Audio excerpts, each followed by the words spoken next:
Hey board gamers, how's it going? It's Mike Cassie here with the Weirdwood Manor board game vlog. Thanks for joining me. So in the last episode, we got to have some stellar kickoff meetings and I got to learn a lot of things about Weirdwood, what the team liked, what they didn't like, and I got some takeaways for directions. So the question is, where do we go from here? Well, the next step in the process is I've got to come up with some game direction ideas, some potential paths for us to pursue in terms of designing a final game. You might think that when you come to design a board game that you're going to have an idea and you're just going to follow through on that idea and end up with a final board game. And that can happen, but more often than not, you're going to run through tons of ideas, and an idea that you thought was good at some point turns out it won't work, or you might come up with a new idea partway through the process. So from my perspective, one of the things that I want to do is take the opportunity to come up with different ideas for the guys, different approaches to the game that might involve different thematic elements, mechanical elements, and just general different ways that we might build a particular game for Weirdwood. In terms of pitching these ideas to the guys, the question is, what do I need to come up with to basically do that? So when it comes to pitching a game idea or a game in the traditional board game world, when you get the opportunity to maybe talk to a publisher at a con or just send them some information via email or some other method, the one thing to keep in mind is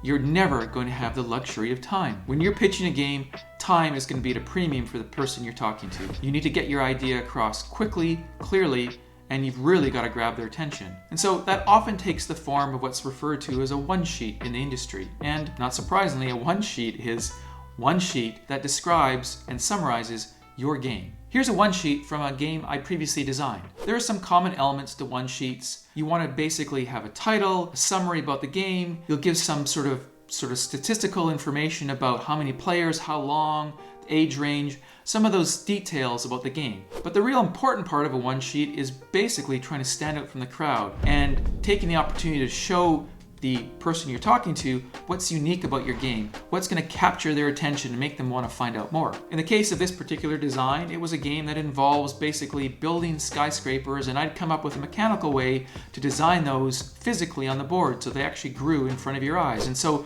to me, it was important to illustrate that idea to someone looking at the sheet so they can understand how that would actually work. So that's how you might approach communicating your idea to someone when you're trying to get a game published in the industry. In my case, I'm a little bit more fortunate. Given the circumstance that Paul's hired me to help his company come up with a board game, I've got the luxury of more time and more attention from them. Of course, they're investing money into me, and they want to see the investment pay off, and they want something that's going to be really great at the end. So I'm probably going to show them a little more than I would traditionally on just a one sheet, and I'm going to get to talk to them about things in a little more detail. But having said that, in this particular case, I'm not going to have final game designs. These aren't going to be complete designs with a rule set or anything like that. They're just going to be conceptual ideas that touch on theme and mechanics and player experience to some degree. And in the next episode, we're going to get to actually explore developing one of those ideas, and you'll kind of get a sense of how far I take it along and what degree of fidelity I've got in place for those ideas. So how do I get to those ideas? What's the process? Well,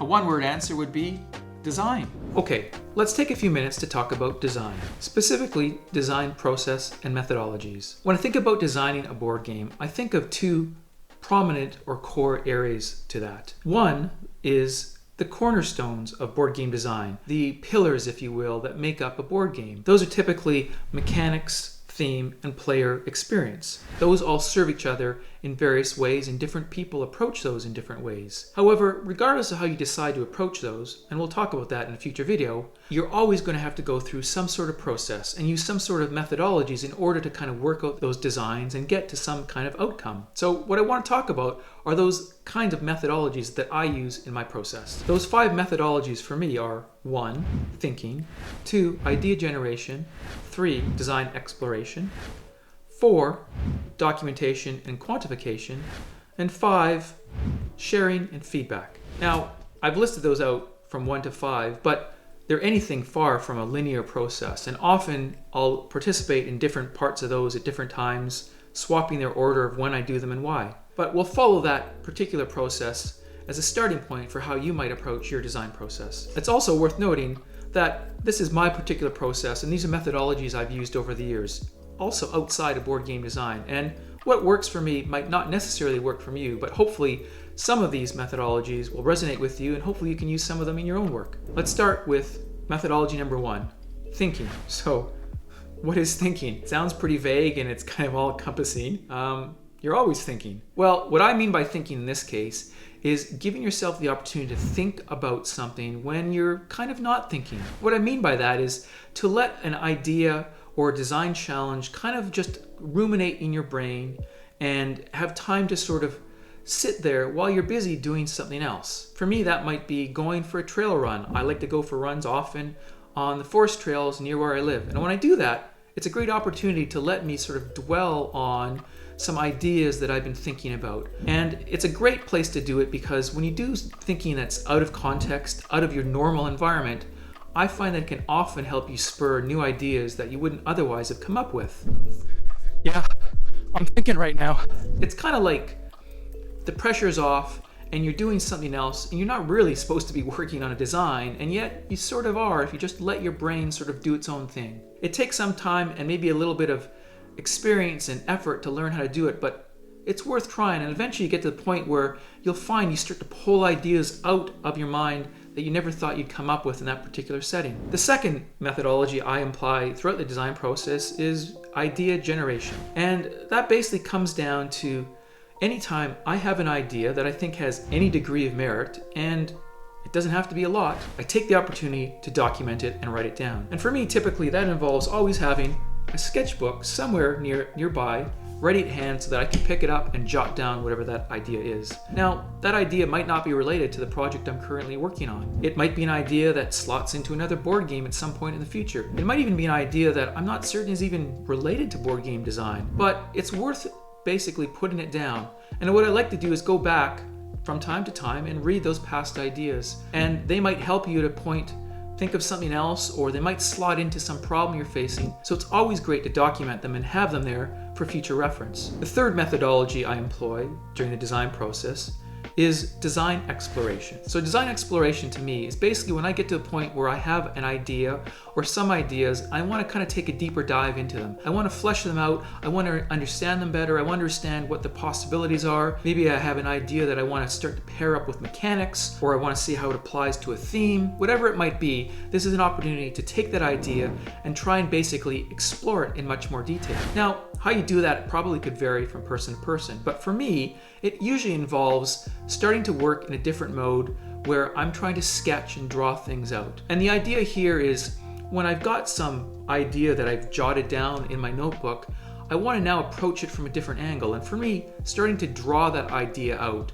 or sketch what that idea could look like in terms of the physical components on the board, or trying to draw out the relationship of different parts of the idea, whatever it might be, the idea is to sketch it out, draw it out, and look at it from different angles. And typically I might sit down and pull out a big wad of rolled paper and start to roll out in front of me.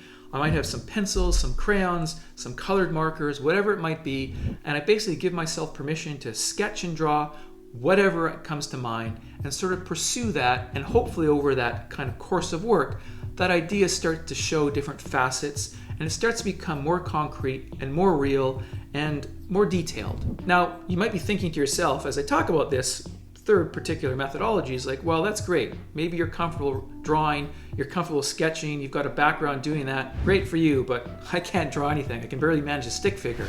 Well, the good news for you is if you can draw a stick figure, you can probably do what I'm doing. You don't have to be a great drawer or sketcher to work visually, to take an idea that is, say, in your head or you've written down in text format and start to kind of make it something visual that someone can see. So the point I'm trying to illustrate is that even a simple drawing can help communicate your ideas to others. And if those drawings can help communicate those ideas to others, surprisingly, or maybe not surprisingly, they can help communicate ideas to yourself. It's a way for you to take something that's in your head or written down somewhere else and basically create it in another format. And when you do that, you'll be surprised how that process can help take an idea and clarify it for you, or present new ideas to you that you hadn't thought about, and it can start to lead to a chain of events from one thing to the next, and suddenly you find that that original idea, which was kind of okay, is now super cool. Okay, so let's move on now to my fourth methodology. So far we've gone through the process where I've been thinking about design ideas, I've been jotting them down,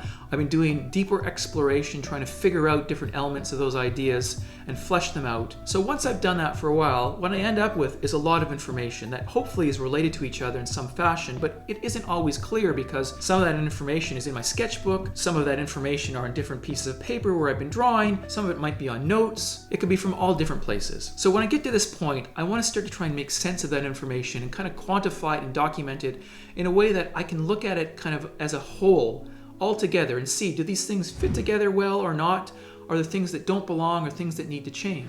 And so when it comes to this particular process of documentation and quantification, typically I do that sitting at a computer. And the reason is, I like to work in a program like a spreadsheet program.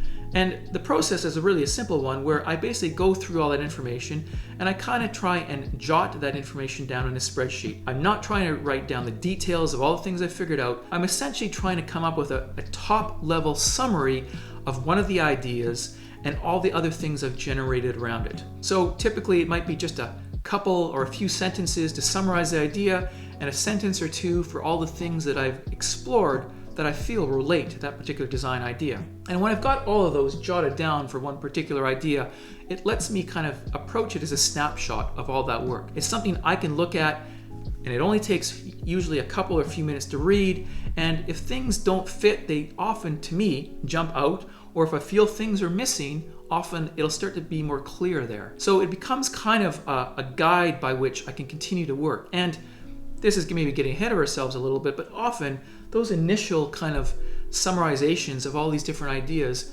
eventually transform, for me, into what starts to become a rule set for the board game. But that's something we'll talk about later. Okay, so now we come to step number 5, or methodology number 5 in my process. And this is basically a step that I refer to as sharing and feedback. And this is something that you'll do throughout your entire project, and it's probably in some ways one of the most important things you can do. In the early stages of design, it's about you taking the opportunity to talk to other people and share your ideas and share your explorations to get their feedback. So this is what I do when I do my ideation. Those people you share with can be pretty much anybody. In my case, I often like to talk to other board game designers, but I also talk to friends who play board games, and there's value in hearing feedback from everybody, because I find what happens is when you as a designer start to work on a particular design and you find some mechanic or some path that you get excited about and really kind of like get latched onto, what often happens is that you start to go down that particular path, and in doing so, you start to acquire blinders and you don't see other possibilities. And those other possibilities kind of fade away because you're focused on this one super cool thing that you've thought up. And then I start thinking of all the elements of cooperative games. Right. So when you bring that one super cool thing to someone else who hasn't been involved in that design process, you'll find often that they'll point out those things that are off to the side that you forgot about. And some of those things might be as cool as your main idea, or even cooler. Or they'll be able to poke holes in your idea that you're kind of blind to. So it's really important to kind of have that experience talking to other people. And then I would think about, okay, there's Captains of Waters, there's the concept of the Manor, and the concept of the barrier, right? Like these are all concepts, right? Yeah. And in fact, later in the process, when you start to play test your games, you're still doing essentially that same thing. You're taking your idea in a much more robust format and showing it to someone and letting them look at it and basically poke holes in it or present other ideas to you. So it's one of the most valuable things you can do. And as a designer, you have to basically embrace that opportunity. You have to be open to the critiques and the feedback. People are going to tell you things you don't want to hear. And that's really great when that happens, because if you don't hear it from them and you're not aware of it, it stops you from making maybe a really big mistake with your design. So these are the 5 methodologies I use in my design process. And as I said at the start of the video, they don't always follow that exact linear fashion or that linear process. Often at the start of a project, I might start that way, but as I get deeper into the design, I find that I pull out those methodologies as if I'm pulling out a different tool for a particular need at a particular time. For you yourself, you'll have to figure out what works for you, but hopefully you can take away some of the lessons from these particular methodologies and apply them to the way you design and find those right fits for you that feel comfortable and produce really good results. Okay, so now that I know what I need to do, generate some great design ideas for the guys to pitch to them, and now that you've got some insight into my design process and the methodologies I use when I'm designing, the next step is to come up with some game design ideas. So in the next episode, we're going to walk through creating a game design idea and looking at how I flesh that idea out and basically develop it right in front of your ears and eyes. So until then, I think that's a wrap for this episode. Thanks again for joining me at the table, and I look forward to our next episode. And as always, please subscribe and like if you appreciate what I'm trying to do here. Don't forget to leave questions and comments for me down below. I'll always try to respond to them, and I really appreciate getting your feedback. So I'll see you next time, board gamers, and keep gaming.